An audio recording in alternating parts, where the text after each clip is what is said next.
Na kwingine kwa mtazamaji, hali ya taharuki bado imetanda kaunti ya Laikipia baada ya mamia ya wakazi wa baadhi ya vijiji kutoroka kwao kwa hofu baada ya shambulizi la hivi majuzi kusababisha kujeruhiwa kwa watu wawili. Uvamizi huo pia ukisababisha wizi wa zaidi ya mifugo 1000. Hofu hii sasa ikisababisha mamia ya wakazi kuhama makao yao katika vijiji vya Naibunga, Apa, Salamba na Sik. Sharon Mkonge anaarifu.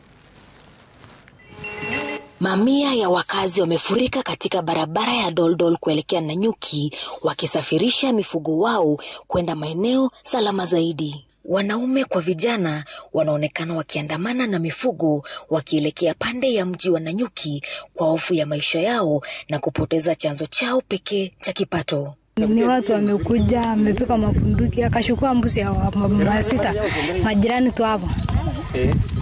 Lakini mpaka wanapika karibu apike nini umpa risasi karibu kwa boma yangu.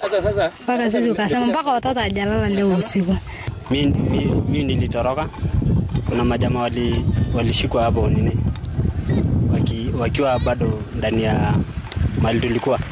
Safari hii inapoendekea, kina mama na watoto wamelazimika kutafuta hifadhi katika shule ya msingi iliyo karibu ambako madarasa yamegeuzwa kuwa makazi ya muda. Watu wawili wanapokea matibabu katika hospitali ya Doldol baada ya kujeruhiwa kwa risasi, huku wengine wawili wakiripotiwa kutoweka walipokuwa wakifuatilia mifugo yao, hali inayozidi kuongeza wasiwasi wanaposubiri kurejeshwa kwa usalama. Nishugua juzi alafu zanaanza leo usiku ya leo zana kaenda naye.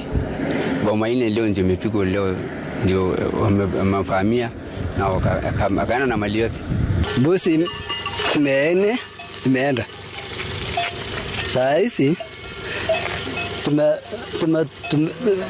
tumehamisha hii kwa sababu jana usiku amehamisha boma tano.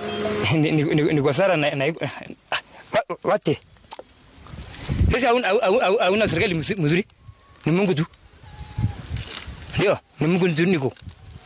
Mungu tu mimi naona hiyo ndio serikali yangu.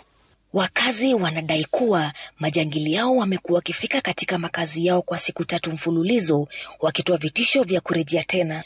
Wanasema licha ya tangazo la waziri wa usalama wa ndani Kipchumba Murkomen kuhusu operesheni ya kiusalama katika msitu wa Mukogodo, hakuna dalili zozote za uwepo wa maafisa wa usalama katika eneo hilo. Sharon Mkonge, Runinga Citizen, kaunti ya Laikipia.